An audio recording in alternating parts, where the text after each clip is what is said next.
Positional isometric in the prone position for external rotation of the shoulder. So a positional isometric is just essentially a long duration pales contraction.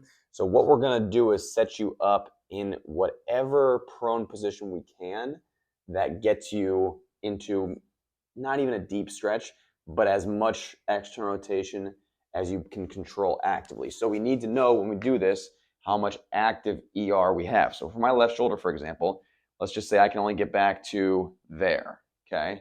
So I'm going to set up as close as I can to this down in that stretch. If your external rotation, for example, is only to like here, then we got to figure out a way to do that. The best way we can do that is by elevating the elbow. So let's say, hey, we got to really regress this. Cool. We elevate the elbow a little bit. We might be able to find a stretch right there. That might look very similar to my very low active range. If I have a little more range, and I'm just trying to get as much stretch as possible, we can elevate the hand here.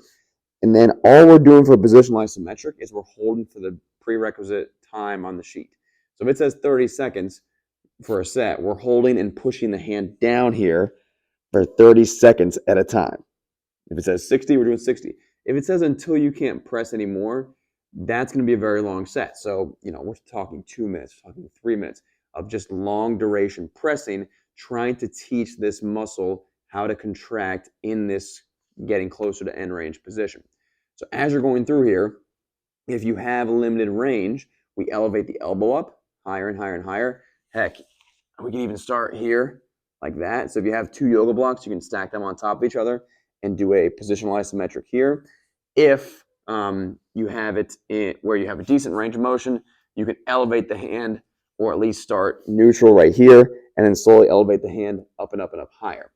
Just make sure it's specific to your spot. If it says, hey, pick 3 spots, that means I want you to go either, slightly mid-range, a little bit farther end range, a little bit farther end range here. You're going to pick 3 to how many spots it says to find and contract and do a set at each of those spots to make sure we're hitting different points of that shoulder in that specific range of motion.